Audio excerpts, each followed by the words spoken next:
याठू खुशी मुहूर्त बोधे आम जीवन में केवल पाई नथिलु मो पंचायतवासी मान खास कर मोर जो गुरुजन मान अच्छा से आशीर्वाद भल पाइबा से भल पाई को पाथे कर आम आगू आईचु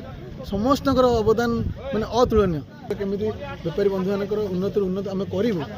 कि ना कि गोटे व्यवस्था करूँ ये जगह को आम शालगाँ पंचायत के भूली न पारे से व्यवस्था भी आम करूँ ना आम ये अंचल किसी वयोज्येष्ठ व्यक्ति स्वप्न थिला जे शालगाँ पंचायत रे गोटे हाट हेबो एवं से परिवा हाट जो बनला आमे भी पूर्व 4 वर्ष तले आमे बहुत चेष्टा करथिलु किंतु करि पार नथिलु आज सेटार माने अवसान घटिछि आ आमे ए हाटटे हम करि परिछु आ भगवान को प्रार्थना करिबि जे ए हाटटे दीर्घायु हो एवं आम सांगरे हमर जो पद्मलोचन बेहेरा भाई जी अछंती जे कि तांकर अवदान एतरे बहुत अछि सी ए हाट को एते बाटा आनिबा पई केवल तांकर अवदान अछि आमे समस्त निमित्त मात्र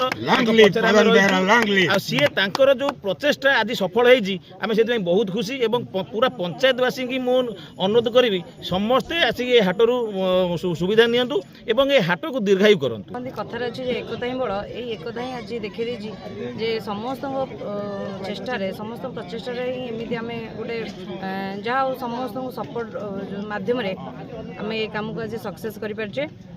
तेणु समस्त को आम गुरुजन तथा विशेषज्ञ समस्त वयोज्येष्ठ लोक अशेष अशेष धन्यवाद जनाबी जहाँ से प्रचेषा और चेष्टा आमर आज यही कम शुभारंभ होमती आगू को बहुत दिन कम हो दीर्घ वर्ष धरी आम पड़ोशी पंचायत हाट पर निर्भर करूँ एवं कोरोना ठार से पंचायत हाट कोलाप्स कर शालगाँव युवक बुद्धिजीवी उत्साही मैंने चिंता कले शालगाँ पंचायत निहाती हाटटी दरकार आज ता सफल होती हाट को समस्ते आसती बेपारी मैंने दूर दूर आसती खाउटी मैंने आसती तेणु समस्ते इतने सहयोग कर समस्त को धन्यवाद कृतज्ञता जनाऊँ आगामी दिन में निश्चय हाट सफल आउ सफल हो आशा करुँच भगवान समस्त मंगल कर।